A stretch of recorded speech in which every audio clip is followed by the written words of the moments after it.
Hey everyone, welcome back. The Trust Equation series, the Malaysian election special. You'll notice this time I've reordered the four elements slightly differently because I wanted to illustrate that how we process these things varies as we go along this spectrum.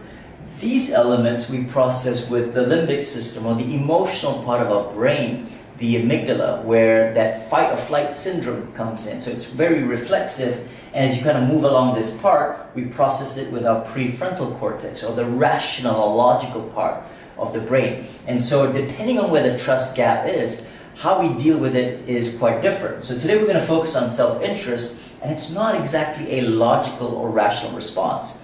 So here's the challenge. Normally people who distrust someone, what they do is they clam up. And the challenge is once you clam up, you disengage, your distrust actually grows and it becomes almost the point of irreparability.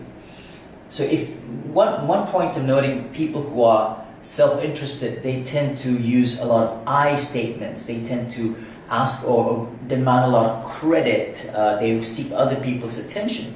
And it can also just be a perception issue. That may not be your initial intent, but if you're perceived that way, then that's going to create that trust gap. And so if you feel that you might be mistrusted because of perceived self-interest, think about using more we statements. Give more recognition and credit to other people in the team rather than focusing on yourself. Prevent sort of attacking other people or blaming others, and focusing on more about what you are doing to the community, not rather than sort of self-promotion.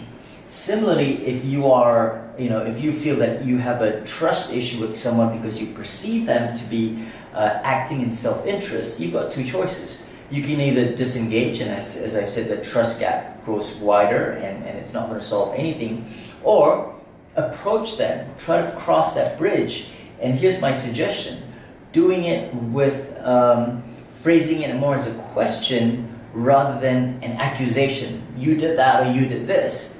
But focusing more on, this is how I perceive what you are, what you've done. Help me understand what's the motivation behind why you did that way. And you might be surprised. There might be legitimate reasons why someone might be perceived to be acting differently from what you think is in the collective good. But main thing for me is just making that first step, because otherwise disengagement just breeds more distrust, and that just is a slippery slope downhill. So next time we're going to talk about the other stuff. See you then.